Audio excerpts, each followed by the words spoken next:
I saw Indiana Jones and the Dial of Destiny, and it wasn't anything special. It's kind of just there. It didn't need to be. It just didn't. It didn't have to happen. You know, it didn't have to happen. They already were pushing it with the fourth one, which honestly is kind of the same level of. You just it's not rewatchable. Like I don't think the new Dial of Destiny is at all rewatchable, like at all. That's probably the biggest problems with the fourth Indiana Jones 4 and 5. The other ones were able to capture like an essence of just cinema magic. There were a lot of problems I had with the new Indiana Jones movie. One of which being the fact that it's an 80-year-old Indiana Jones, and how they forced him to be like single, and he doesn't have his son anymore, and he's divorced or whatever. Um, I just don't like that. They did the same thing with Han Solo in A New Hope 2, which is also known as Star Wars: The Force Awakens. It's pretty much just Star Wars: A New Hope again, which is very good writing on Disney's part. Disney is just genius when it comes to writing, especially for this movie, because it kind of shows that they don't have the same magic as the original creators for 1 through 3. Honestly, it doesn't feel good. It doesn't feel good when you watch it. You're not enjoying yourself. I feel like I found myself bored. It's kind of long for a movie, and it's just not that good.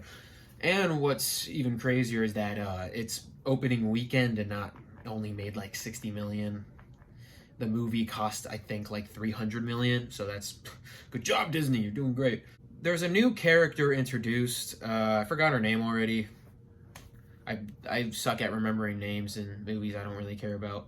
All I know is that there's Indiana Jones, and then there's his wife Marianne, who's was in the first one and stuff, and so on. However, there's a new character who is Indiana Jones's goddaughter.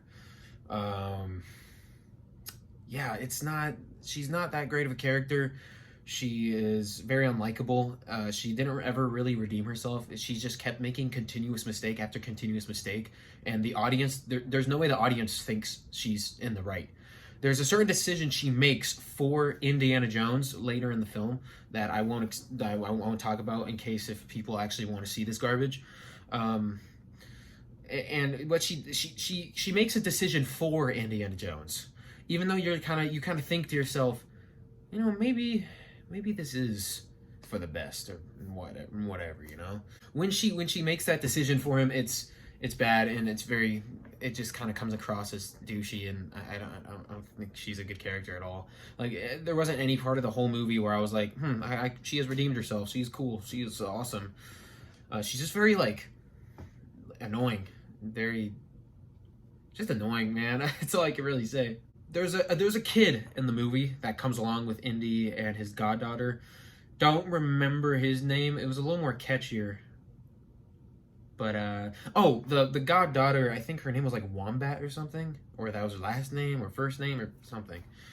Um, there's a kid, and it's clearly just Short Round again. It's clearly just them trying to capture the same kind of lighthearted, awesome, fun kid that comes along on the adventure like Short Round, but obviously that guy is shit compared to Short Round. Short Round is the actual GOAT. There were good parts of the movie. The only good part of the movie is, I want to say, the first 20 minutes, and you'll completely know what I'm talking about when you go watch it. The first 20 minutes is honestly what the whole movie should have been. You will understand what I mean when I say that the first 20 minutes of Indiana Jones and the Dial of Destiny is the best part of the whole movie, and is better. That section is better than all of Crystal Skull, in my opinion, and all of the rest of the Dial of Destiny movie. Just that 20 minutes, it was amazing, and you'll know what I mean. Another good thing about the movie was de-aging technology. In the trailer, it showed a younger Indiana Jones, and I was wondering if that was just like reused footage from like an older movie that they just made. But it was actually de-aging technology when you watch that scene in the movie, and it looks pretty good. It looks pretty damn good. There's nothing that really bothered me about it. It was not bad though. yeah, it was just good. It was just pretty good. Harrison Ford is enjoyable to watch. I did have fun watching him. His co-stars though, however, just didn't do it for me. Especially the movie's villain. The movie's villain. Shoot, I don't even know his name. It's some German name, but he's just another Nazi. He's another just a plain boring Nazi guy. I know that sounds weird me saying out loud, boring Nazi guy. Come on, I want a cool Nazi guy. That's just he's just not a good villain in general. He's down there with the chick from Last Crusade, the Russian chick. It's just not that good. Nothing beats the first movie, and nothing beats Temple of Doom's villain. I really love Temple of Doom's villain. Like I said, I don't know anyone's name. I just remember how sick Temple of Doom's villain was. I know that one's not very popular, but I do like Temple of Doom. I think it's very underrated. But yeah, the villain of the movie, whatever his name was, he gets a little team of neo-Nazi kind of guys, and they all kind of like team up with him, and they want to finish what Hitler started or whatever they says. And he's very boring. He's very one-dimensional, and there's nothing iconic. There was nothing iconic about him. He didn't feel iconic. Another flaw of this movie, which is probably gonna be the last thing I talk about, is there's like how I said that the villain had no memorable scenes. There weren't really any memorable scenes. Like I literally cannot think of like a scene I want to go back and watch over and over. Like how I want to in the first three movies. The first three movies were just amazing. They were awesome, fun adventure movies. This just was weird. There's some other things that are introduced in this one. Because I thought the fourth one was weird for having like aliens and stuff. This one's weird for another reason, and you'll see why. They get into some weird like interdimensional stuff, and it's just kind of like, okay, it's kind of weird, but it's fine. It's not as bad as I thought, but it is kind of strange. Just Indiana Jones in general in the movie is just kind of strange, but Harrison Ford makes it enjoyable to watch, of course, as always. And yeah, that was fun to watch. But everyone else, like I said, is just not good. I would give the movie like 6.5 or 6 out of 10. It's just not.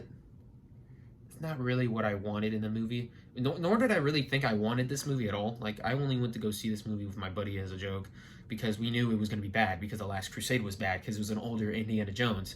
And now we have an even older Indiana Jones that's like 80 years old. But whatever, I guess. It's just dumb. I think the movie's nothing but a 6 or 6.5. 6.5 is very generous. The Last Crusade, I'd give like a 5 or something if you're wondering, but it's like a 6 or something. It was a well put together movie, which is why I put it above Last Crusade. Yeah, just not a lot of good things going with Disney and Indiana Jones and Star Wars. They always mess it up. All right, that's all I have to say.